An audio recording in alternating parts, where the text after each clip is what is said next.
Welcome back to the next lecture of Data Analytics. Myself, Dr. Narendra, Associate Professor, Department of IT, Ajay Kumar Garg, Engineering College.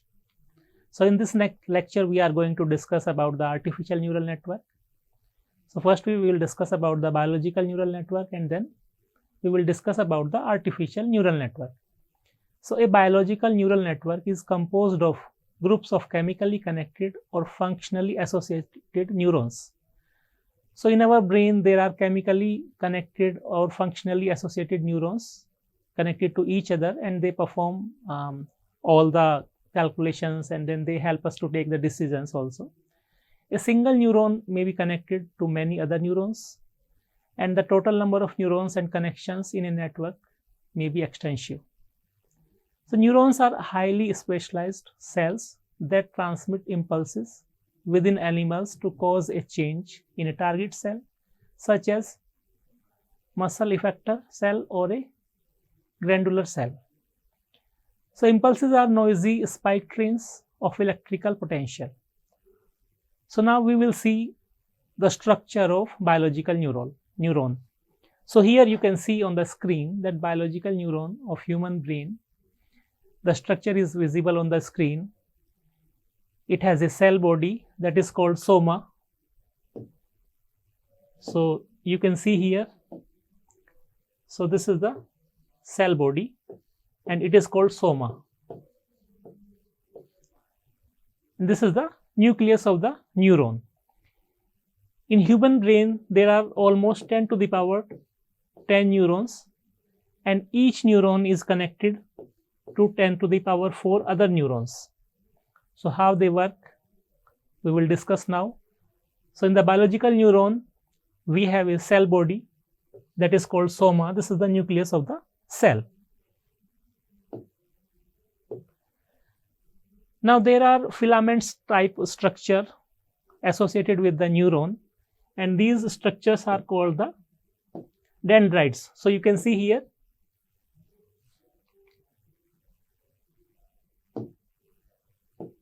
You can see here, these are the dendrites. They are filament-like structure, like the tree branches in the winter when there are no leaves.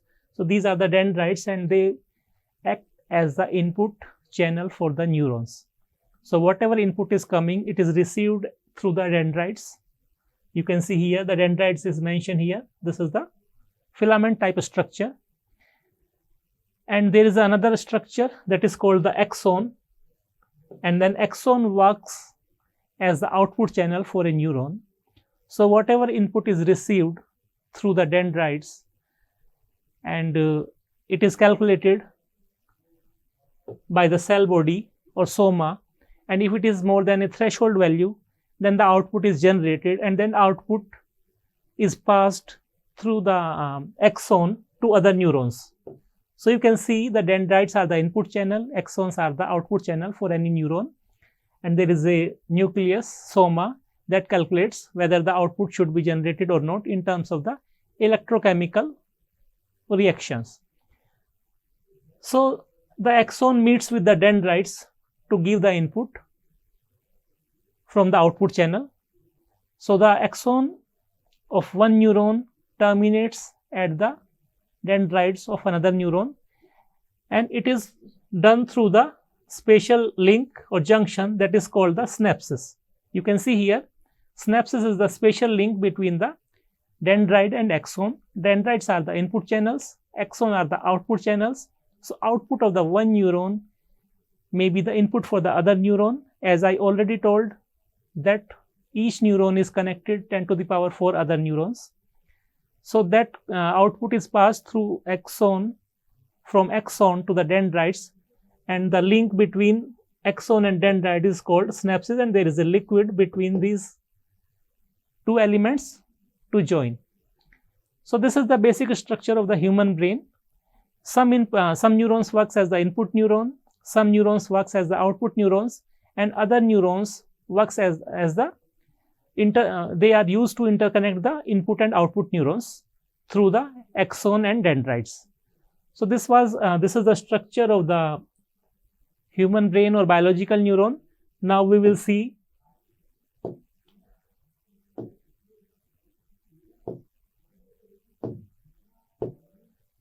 Now we will see that how we can implement the artificial neural network that is inspired by the biological neural network. So what we refer to as neural network in this course or context, it is called the artificial neural network, because we are not going to create the actual biological neural network. We are going to create a artificial neural network that will work in basically in correspondence of the actual biological neural network. So ANN are approximations of biological neural networks and are built of physical devices. Like our the artificial neural networks are built on the physical devices or simulated on computers. So now it is mentioned again here that cell nucleus or soma process the information received from dendrites. As I told you that cell nucleus or soma, they calculate all the inputs, and if that input is greater than some threshold value, then the output will be generated, and that output will be passed through the axon to the other neurons. So now we will see that who initially or who first developed the model of the artificial neural network or artificial neuron. So researchers Warren McCulloch and Walter Pitts, they published their first concept of simplified brain cell in 1943. And this was called McCulloch-Pitts MCP neuron. In short, it is MCP neuron. So it was the first model of the artificial neuron. They described such a nerve cell as a simple logic gates with binary output. So this model was very simple, using the logic gates and then binary outputs. Multiple signals arrive at the dendrites and are then integrated into the cell body. And if the accumulated signal exceeds a certain threshold, then output signal is generated. We have discussed this before also. So now this is the structure of artificial neuron. So an artificial neuron is a mathematical function based on a model of biological neurons, where each neuron takes input, weighs them separately. So weight will be different or separate for each input, sums them up like the cell body does, and passes this sum through a nonlinear function to produce the output. So here you can see the whole structure.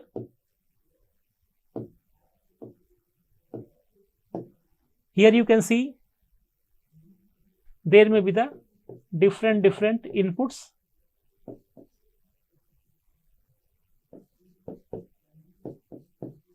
Like there are n inputs, x1, x2, xn minus 1, xn, and these are the different weights like w1, w2, wn minus 1, and wn.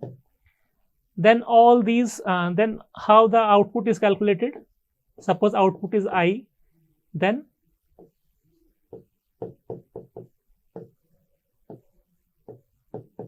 all the inputs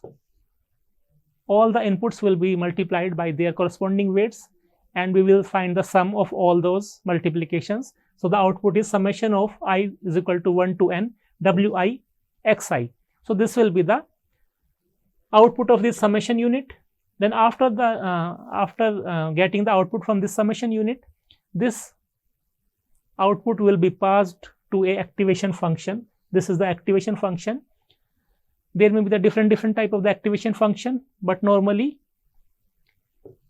so if we are saying here that S is the output, then S will be equal to phi I, where I is the output of this summation unit, that is represented here as a neuron, and S is the output of this activation function. So S will be equal to the phi I. This phi is the activation function.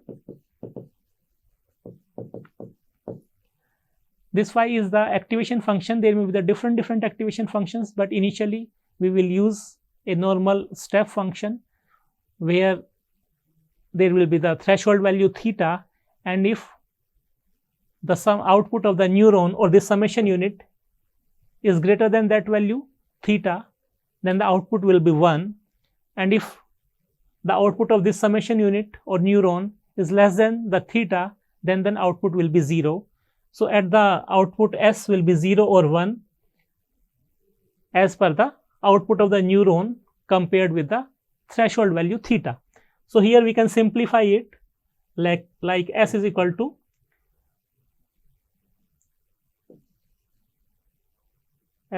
to phi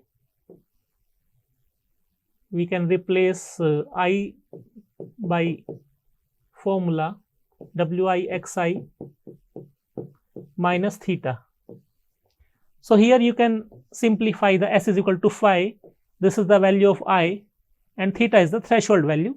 So initially the step function is used, and if this output of the summation unit or neuron is greater than this theta, then we will get the output 1 or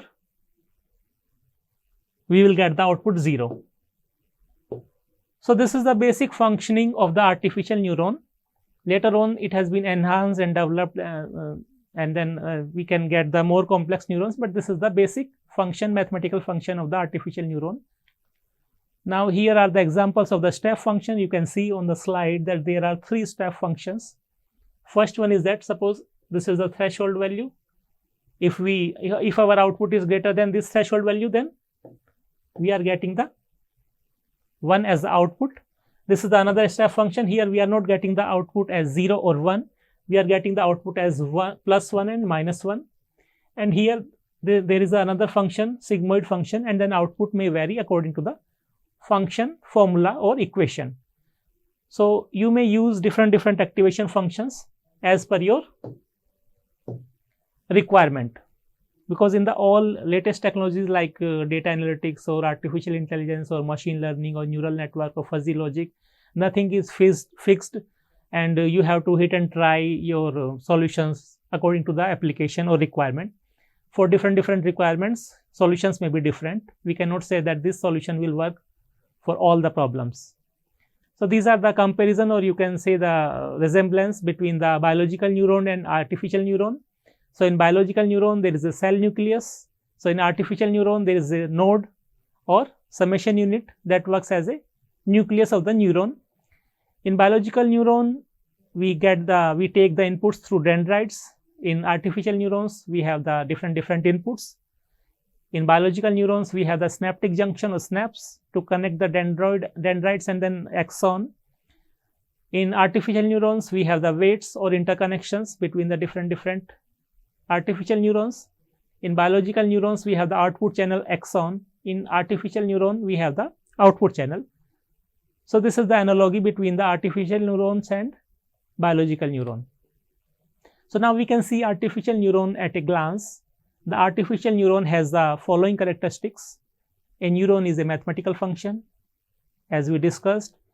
It is an elementary unit in the artificial neural network. Definitely normal biological neuron is also the elementary unit in the brain, and one or more inputs are separately weighted because inputs may have the different importance. So we have to assign the different weights to the different inputs.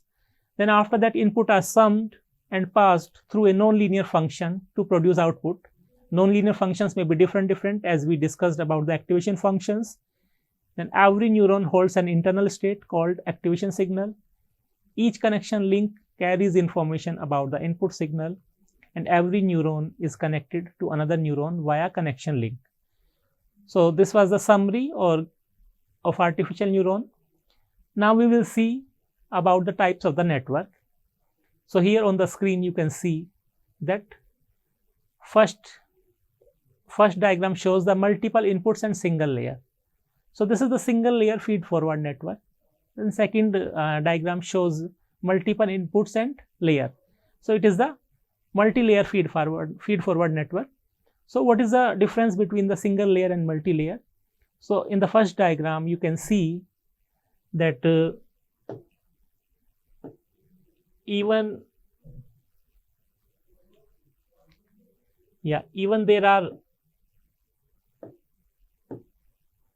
there are some input layer also, and this is the output layer. We have 2 layers, but we are saying that it is a single layer because all the calculations are done on the output layer only.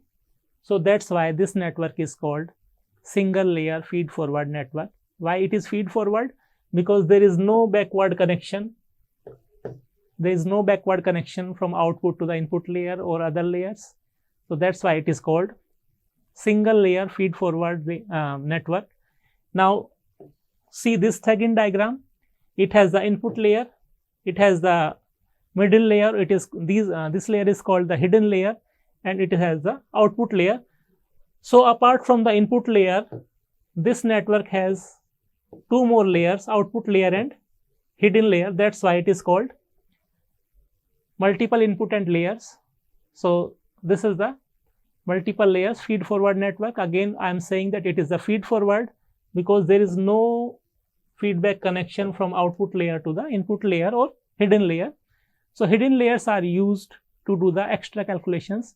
If your neural network is too complex, then you can do the different calculations, or you can divide the part of the calculations, and you can introduce the hidden layers, and that will be hidden from the user, and input from the input layer will be passed first to the hidden layer, and all the calculations will be done at different layers, hidden layers, and then output of the hidden layers will work as the input for the output layer if there is only single hidden layer. If there are more than one hidden layer, then output of the one hidden layer, first hidden layer, will work as the input for the second hidden layer, and so on. So these are the type of the network.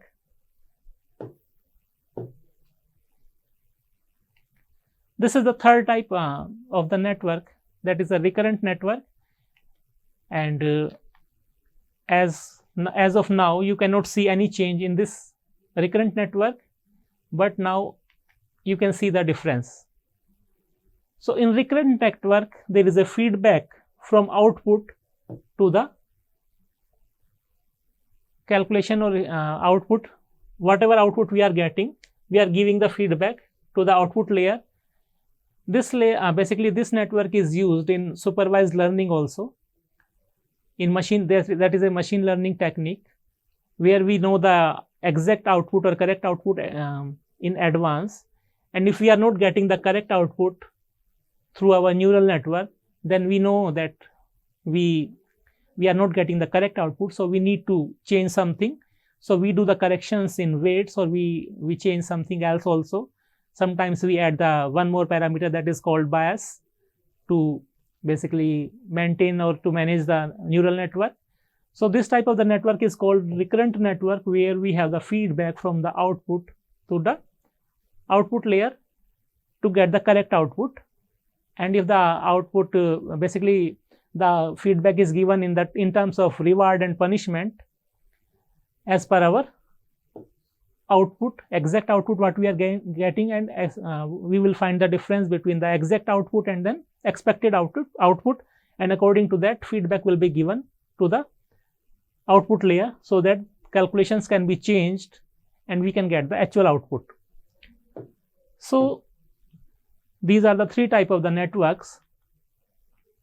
Now this is the multi-layer feed forward network in more detail. Here you can see that this is the input layer, x1 to xn, and they have the different weights, and this is the hidden layer, and this is the output layer. So the multiplication of input and weight will work as the input to the hidden layer, and then output of the hidden layer will work as the input to the output layer. So this is the more detailed structure of the multi-layer feed forward network. And this is about the recurrent network. Recurrent network have at least one feedback connection, as we discussed earlier. They have directed cycles with delays. They have internal states and can oscillates also. The response to an input depends on the initial state, which may depend on the previous input. So this is all about the recurrent network. Now we can see the other problems in neural network, that is the learning and generalization. So what is the learning and generalization? Basically, whenever we train our neural networks, we need to take care of something called the generalization of the neural network.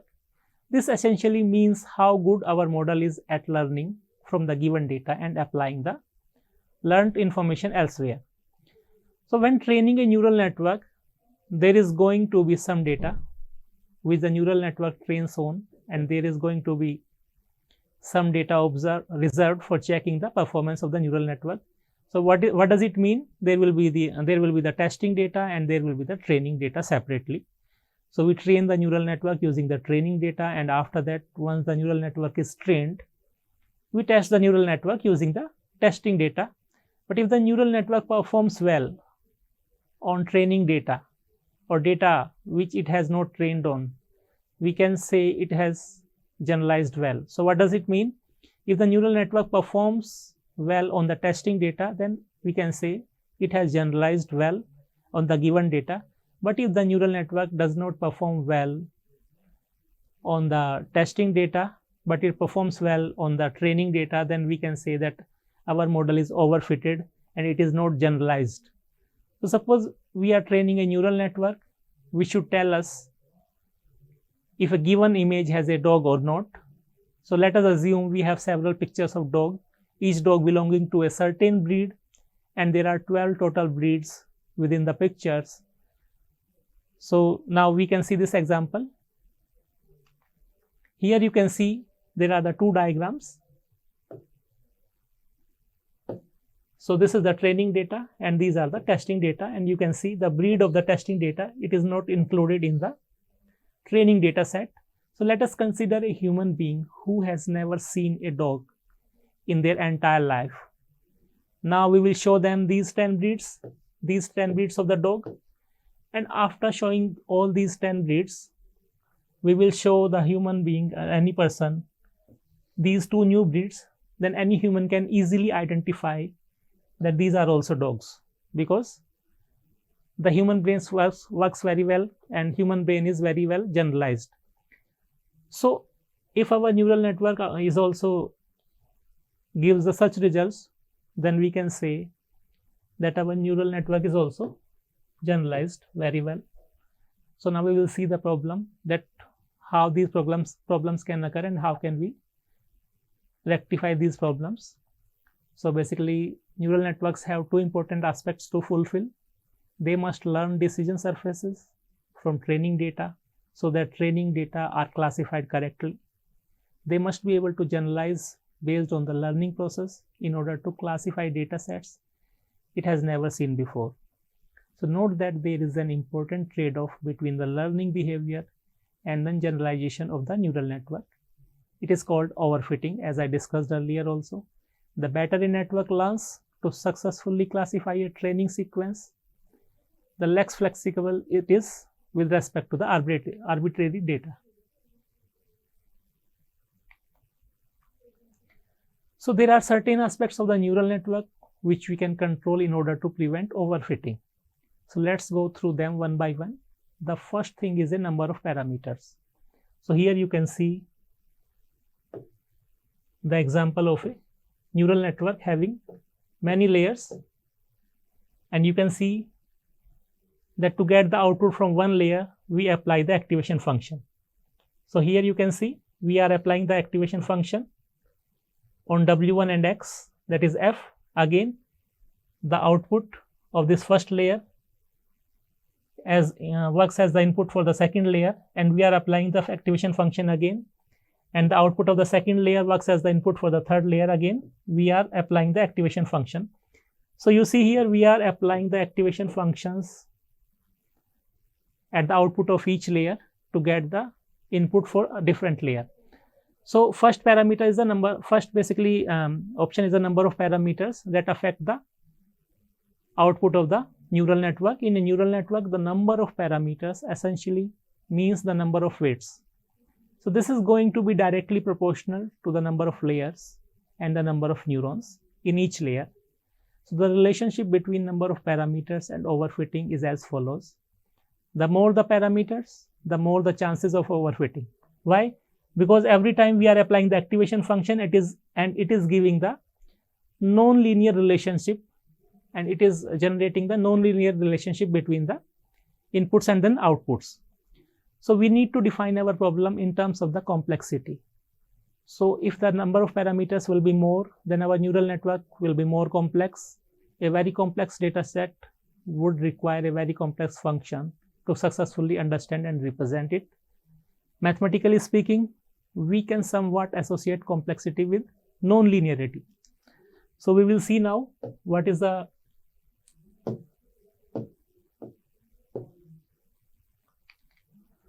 So this is the explanation of about the number of parameters. The output of the first layer is W1LX.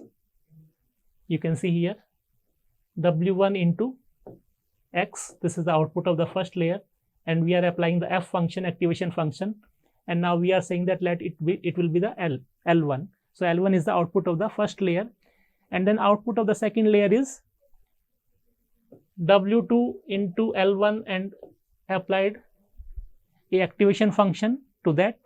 So as you can see here, because of the activation functions F, the output of the second layer has a non-linear relationship with the first layer. So at the end of the neural network, the final value Y will have a certain degree of non-linearity with respect to the input X, depending on the number of layers in the neural network. So if the number of layers will be more, then there will be the more non-linearity between the input and then output layer. So the more the number of layers, the more the number of activation functions, and there will be the more complexity in the neural network, and definitely your neural network will be the overfitted. So because of this relationship, we can say that our neural network becomes more complex if it has more layers and more nodes in each layer.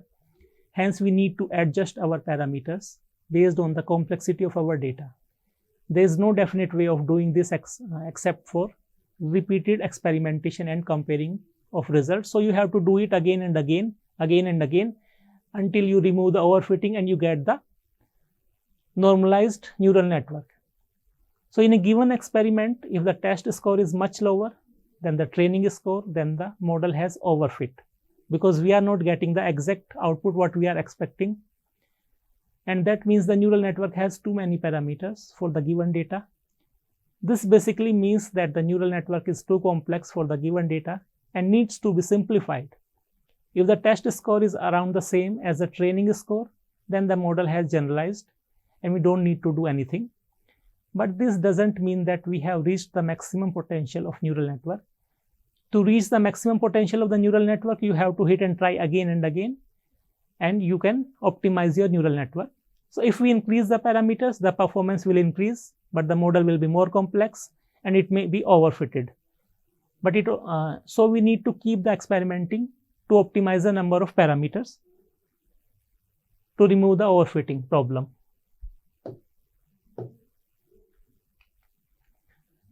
So we need to match the neural network's complexity with our data complexity. If the neural network is too complex, it will start memorizing the training data instead of having a general understanding of the data. So we have to always take care that our neural network should learn the thing. It should not memorize the things. Otherwise, it will cause the overfitting.